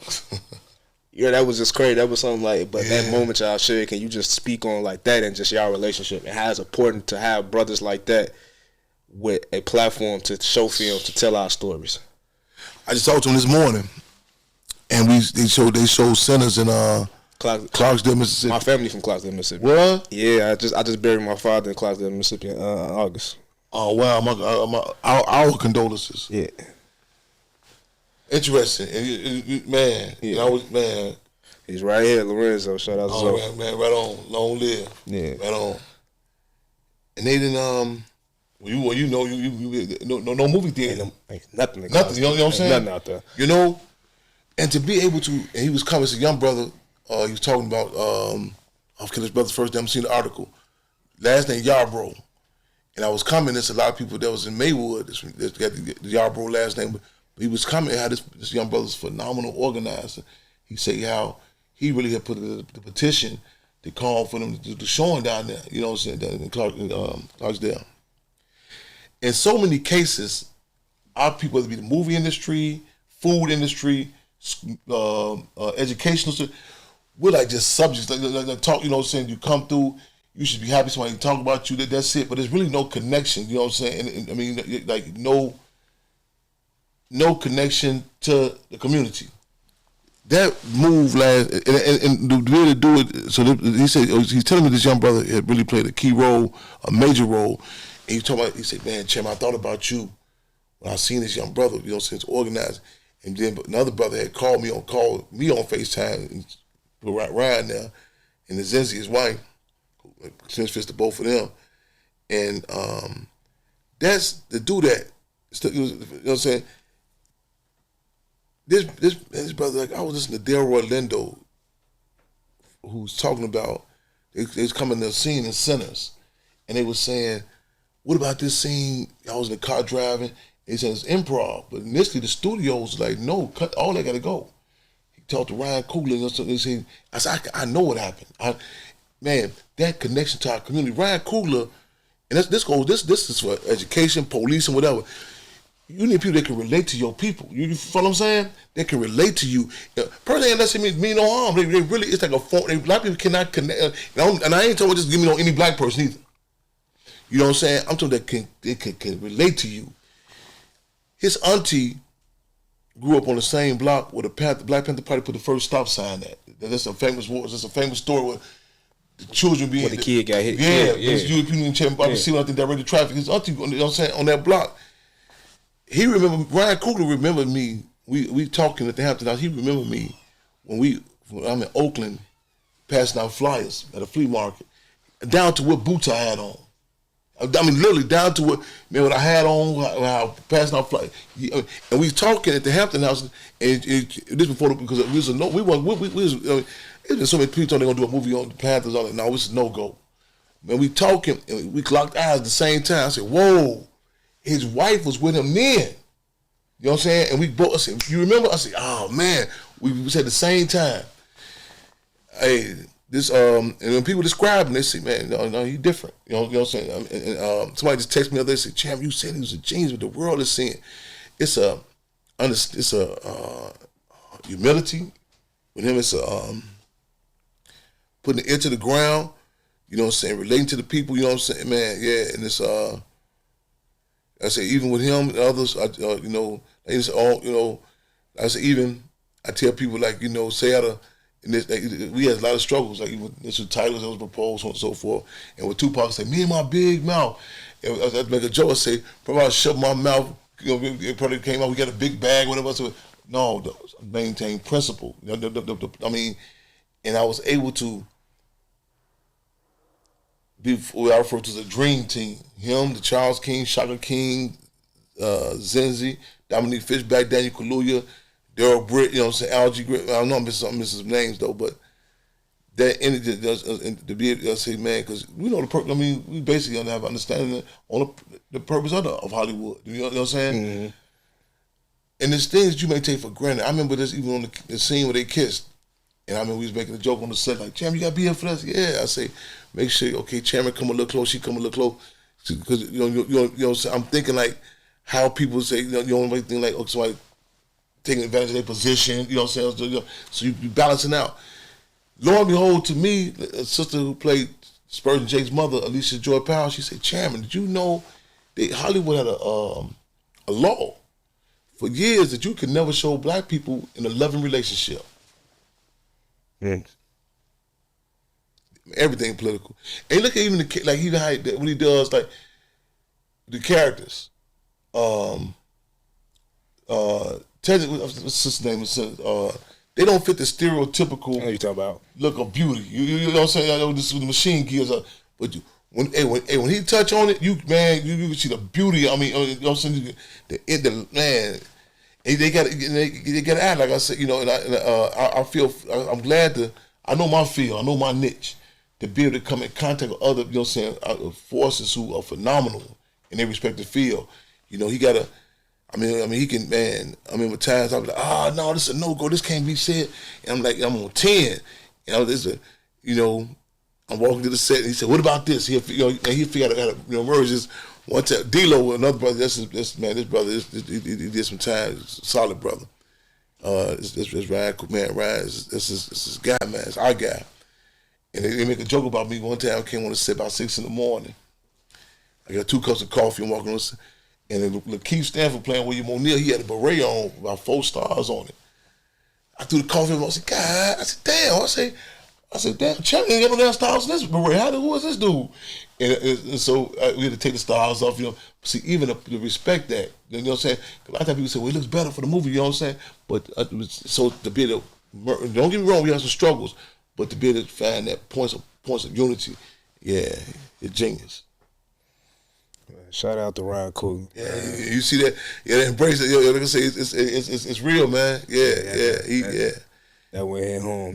Everything just hit home today, and like how you just said, even having the ability to work with people that's phenomenal at their craft. Like, man. I gotta shout out my crew. Like, I'm probably the hardest critique on them, on my crew, but I just know that they good, so I got to, you know what I'm saying? So, man, you know. And be fortunate to get that, because you know, because this is especially this time period. You know, individualism is pushed. You know, do your own. You know what I'm saying? No, people's thing, and it's in me. I be going through. I tell my comrades, man, I'm through. I'm time to go sit there. Like, champ, you ain't going on there. Well, you going through battle fatigue. But this system does that. It tears away. You know what I'm saying? It takes away stuff. You know what I'm saying? Community. You know what I'm saying? It just. For you can become an individualism. Everything. I said that this generation, a lot of these cats, they never seen a group, like the Temptations or the Ghetto Boys. You know what I'm saying? You notice that you see individuals. Yeah. That's why even the movie Judas and Black Messiah, that scene when they went to the crowns. Mm-hmm. So you see the know for the greater good. Like, remember when the dude said, "Oh, hey," you know what I'm saying? When he said, "This such and such." Structure. You see, it's something bigger than you that's at stake. You know what I'm saying? As an individual, you go. I tell people, I say, man, if you ask a woman what she'll do for a child, she'll get a different answer. Mm-hmm. You ask me what I do for our people, you get different answers. You know what I'm saying? It's certain moves. I've been bouncing around the last 5 days. I live in a suitcase. I'm just straight up. You know what I'm saying? I ain't crying the blues. Ain't no music playing, but for our people. I'm honored for that, but a lot of people don't understand that. You know what I'm saying? That to have something to be able to fight for. You know what I'm saying? Then they have a group, man, and they keep us off balance, because the deal is to keep you, you know what I'm saying, as an individual. You know what I'm saying? Yeah. But structure, man. Is, you know, just again, that's what a lot of people say, man. Why Pac would take? Pac needed organization. It was in them. Not saying that you ain't nothing by yourself. You do to add to be communal. That's a bar. That's a bar right there. Yeah, that's great. We were just talking about like building community before we started the movie. Yeah, you know, they got it to us. We can't have it in our family. I used to watch Ryan and Cynthia man, in tandem, talking about different ideas. She did that, yeah. Partnership. Yeah. I'm gonna say when I was in Africa, I'm getting out the car, man. This sister with her baby, she get out of the car. The brother drive, he get out, man, she get out, the baby automatically, this little bitty baby, like do the cling on her, and when he walked around, he hit she hit the wrap with the hold of the baby, man, he hit it, it was like it went up in the air, she tied it down, I mean, it was like a orchestra. I was like, so I was staring at them. I said, "It's so beautiful. They got our communities off balance." You know what I'm saying? It's off balance. It was so beautiful. I mean, he didn't even look. He walked around. He hit that the rap, and it went around. Like it stopped him. I said, "Whoa!" The baby, everybody was in sync. So it come through our community. They destabilize it. You know what I'm saying? And you be like, "Oh, that's just this person." Winnie Mandela said, "When a person is in prison, it impacts more than the prisoner." You know what I'm saying? Tupac told my Brenda's got to. None of the other cats, they couldn't understand what Pac was tripping on. They're like, man, what you know? Pac knew the Brenda's got a baby. He told, let me show you how this impacts the whole community. I grew up seeing images of organization structure. You know what I'm saying? You see, that impacts you. If you see an individual, you say, I failed my 4th year English class, Mr. Griffin. I never would say me and I. I can only say us and we. Yeah. He would have got the principal. I said, still ain't with it. Yeah, and see, that impacts you. Nobody lives on the island of their own. You know, people, man, only nobody. That sound good. Yeah. You know, just even a judge gave a decision about the Supermax prison one time. He talking about isolation. He said, this a judge, this a white judge telling the detriments of being in isolation. You not in contact with other people, you have no contradiction. You lose the ability to distinguish what's stinking. You know what I'm saying? You know what I'm saying? Minister UEP say contradictions are the ruling principle of the universe. You need to interact with people. If you in your own little, you listen to people, that's what they do. They be in their own, it's called subjectivity. They be in their own little bubble. Like, me, you know what I'm saying? Me and I. How does it impact the people? How does it impact the community? You know what I'm saying? Your actions. You know, my brother told me the other day, he organized the march I was talking about earlier. I said, man, great job, man. I said, I'm watching you. He said, man, brother, he said, man, Chairman, you don't really know a lot of stuff about my history. I said, I think I do. He said, you used to have these classes on 55th and Polina in the basement of a church. You had a big TV right there. So I was a little child. I just come sit in the back and watch you. I said, whoa, you never know. So I tell the cat, I said, man, whatever's true, that's why I be on point when I come, man. Be careful in public, you know, especially them youngsters. I know it's people that impact them. Man, that impacted me. You know what I'm saying? Those stories they talked about, you know what I'm saying? I remember sitting on the curb as a youngster, and his brother talking about his lady, his wife. You know what I'm saying? Going, I'm hearing about that. You know what I'm saying? So our communities is destabilized, but you know what I'm saying? It's like a used body parts. You got to pick out. You got Marcus Garvey say, take what apply, let the rest fly. Yeah, we got to stop this men versus women. I don't like that. Man, that's a new word for ops now. You know what I'm saying? You say ops, they automatically the men think the women, they think it's vice versa. You say ops, it's like the system is done. It's intentionally. Yeah. Yeah. I mean, I'm not giving you all these stories. I'm coming to Stateville. So one brother, he come on everywhere. He say he called us the bees. I said, man, I said, is there any woman that ain't no bee? Oh man, you don't know how it is out there. You be on that black stuff, you know. I said, that. I said, he said, I don't be saying all this stuff. I said, I bet you your lunch tray, you can't go without saying. So he said, you know, I said that much. I said, let me say something to you, bro. I said, I ain't no dream world. I know we got some casualties out there, males and females. I ain't say men and women. You know what I'm saying? I say male.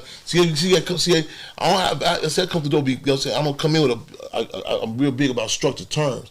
I say, but how would that impact my morale to fight for our people if everybody bees? You know what I'm saying? Mm-hmm. And so see, terms are important. See, it's political. I tell people, say, go back and look at the January 6th situation when they went to the Capitol. Before Trump even became president, he never called them prisoners. He called them hostages, political prisoners. See, that was a message to them. Yeah. Go back. He never, he always, let's see, the terms are, you know, man, terms, I say that even when it first came out, I told him, I said, heads up now, watch it. He said, commutation. See, you know, say, watch that fine print.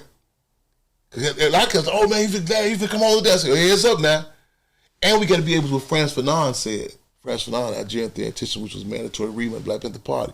Frantz Fanon said we got to be able to accept their concessions without compromising our principles. To be able to accept their concessions without compromising our principles. Still maintain who we are. And to be able to accept the concessions, yeah. That's deep. Yeah. All right, Chairman Fred. I got to ask you this. Got to say this. We going to go on this note, because I think you said a lot, but I want to be intentional and make sure the people that watch this, they make sure they go get this information. If it's for how they do Mount Rushmore, everything, your Mount Rushmore revolutionary that you think this generation need to go study, who would that be? Now, see, first I was saying the Panther Party. You said this revolutionaries. Or revolutionary movement, whatever you feel like you need for them to go study. I want to, okay, man. See, I want to be cognizant of who I'm talking to too. You know what I'm saying? Like what they, you know what I'm saying? We can hit them because we playing to win. So I don't. It's a combination. I mean, you want to, because some, you know, like a patient that could be too sick. You might say, no, hold on, get us. I use this analogy when about 13 white children were found. They were starving. They brought them out. Everybody like, feed them. I said, hold on, let me check them out. Some need saline, some need salt and water. You know what I'm saying? So you get to assess your different dynamics. You know what I'm saying? Some cats might be a combination. Man, hit them with a couple of, it was some. They ain't got necessarily. I mean, they might overdose. Give them some revolutionary. It go over their head. It'd be too much. Like, you gotta be real careful. Like I tell you, like with the movie, man, why didn't you say this? I said, be careful. Now you gotta keep in mind, a lot of cats they have no frame of reference of nobody's fighting for their people. You know what I'm saying? And they overdose. You know what I'm saying? Now I be talking to people, I say, oh, let me catch myself. You know what I'm saying? You gotta be real careful. So you gotta study the people. So okay, give them, hit them with this, hit them with that. You know, there's certain people. I mean, they ain't got necessarily be revolutionaries. There's certain examples, there's certain what they at NIPSEY. You know what I'm saying? Even of course, Park and the Black. I'm saying this objective. Okay, the Black Panther Party that transcends time. That example of brothers and sisters range from age 14 to 24 years old, coming from the community. You know what I'm saying, look at their age range. So I would definitely stress that to them, and definitely I'm trying to be innovative on how to get, you know what I'm saying, get it to them. And I know a lot of times, you know, like a lot of people dealing with materialism. You know what I'm saying? Like it'd be hard to, you know what I'm saying, like, because I'm like, man, how did Chairman Fred had a position he had? But it was in an apartment that didn't have no running hot water. When he got inside, they go down the street to Lieutenant Barbara Sankey to her mother house and take a hot shower. And don't get me wrong, we need resources. But the deal is, I grew up, our thing was, you know what I'm saying, I mean, we can make money don't make us. You know what I'm saying? And so, like even in Africa right now, Captain Ibrahim Traoré, right now resources are coming in. He's different than the puppets who they, you know what I'm saying, beg, you know what I'm saying, give us this and that, you know, and they have no backbone. So don't get me wrong, you know what I'm saying, I tell people like, it's kind of like CeeLo Green, one time he be talking to these sisters backstage, and say, oh, you are so deep. He said, yeah, I still like women too, though. You know what I'm saying? So we need resources, don't get it twisted. You know what I'm saying? However, so you gonna hit them too hard with some catches to trail up the people, they run away from that. You know what I'm saying? So I gotta study the patience, see who I'm, you know what I'm saying, and gotta be on a pivot. We got a myriad. I mean, from Deborah Johnson, you know what I'm saying, you got some people, you know, and we got man, it's certain lessons, and people who are not even revolutionaries that they can relate to. Man, range from our thing is the seeds of time. That's how we discussed this case by Mr. Hoover. You know what I'm saying? Mr. Ford, people that say how the history, even with that, so you assess them and take it. I'll meet you. I'll meet you where you at. I'm gonna come to you. You know what I'm saying? I'm gonna come to the streets. I'm not necessarily I'm not gonna say read this here. I might lose you there. Wherever you want to talk. I got an example for you. Man, you don't know this here. I come from such. Oh yeah. You know what I'm saying? The fact I'm to my man,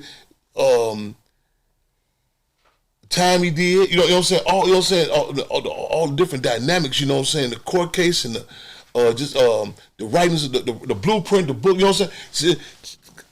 It's certain we can tap into every arena. We got so many, not role models, real models. And I say real models, people who have contradictions, you know what I'm saying? Who have scars, and you know what I'm saying? But they can relate to our people. You know what I'm saying? So, man, I say, take me anywhere you want to go. I can touch you, man. What about this? What about my relationship? Let me tell you about this situation here. This sister here, she dealt with this brother, you know what I'm saying? They had struggles. I ain't gonna romanticize it. That was how they deal with those struggles. Man, we had a community where you got to call the police, you get into it with your terms, how you know what I'm saying? I got people that tell you stories about how that impacted their relationship. One brother told me, he said, man, I remember Minister UEP came to our house to eat. He said, man, he came over there, he said, I'll never forget it. He said, man, we sitting there, my wife had made this big breakfast.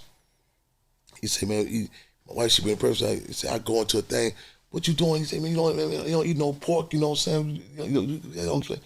He said, man, that man said, that's all you see. She made all this for her. He said, man, he ate. He said, he ate that food. He said, it messed me. He says, man, it sticks with me to this day. He humbled himself in my house. You know what I'm saying?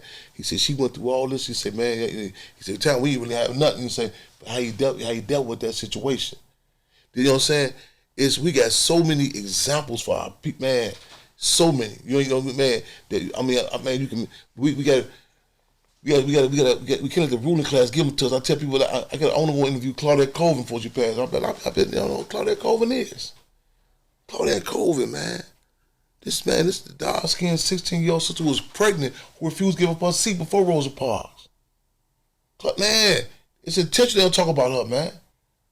This young man, she done fit the image. She's still alive right now. And she's 85 years old. I gotta go interview her. Claudette Colvin, man. This man, she refused to give up her seat before Rosa Parks. It's so much, man, with our people, man. I mean, wherever you want to go, I say, man, you want to argue with you, man, it's so many, man, it's so many examples. You want to talk about martial arts, you want to talk about music, you want to talk about food, man, we can go there. Cats, well, I ain't know about all that revolution. I can tell you some, I can tell you this, man. I can tell you some stories, man. Brother Law's Law, they call Big Law. When he first made me politicized in the penitentiary. Man, they asked me later on, they said, man, what you do to him? I said, man, it's politics. I mean, like it's yesterday. I can tell you, man, different, man. Go look at, man, they interview different people who you see. We want to say the climate was cool to talk about. You feel okay to how the movement impacted your life. You know what I'm saying? You go back and read, you want to talk about the black gangsters, go back when they put Hannibal of Carthage in their literature. You want to talk about the disciples, the devil disciples, the black disciples. You know what I'm saying? The vice of the Free Medical Center. Man, wherever you want to go, wherever you at, yeah, it's something done about our people. Yeah. All right, man. Power to the people, man. Power to the people. Free them all. Y'all make sure y'all support what's going on at the Hampton House, y'all. 804 South 17th Avenue, Maywood, Illinois. Go to thehamptonhouse.org. Don't be scared of that donate button, y'all. August 30th, the Chairman Fred Street Party. August 30th. I'm saying this on the record, man. I just they had a thing where they put all these rubber duckies in the lake. They drop all these rubber duckies in there. St. Patrick's Day, they turn the water green. Man, we want to turn the water black August 30th. The Chairman Fred birthday. Turn the water black. Turn the water black. Turn the water black August 30th. And getting that street sign in after Chairman Fred August 30th. Hey. Appreciate you, Chairman. Appreciate you, my brother. Love and respect. Appreciate your whole team. Yeah. Shout out to the squad. Everybody in the building. Dora, Creed, Chris. I'm Cody. What's the word? We out. What's the word? Hey. What's up?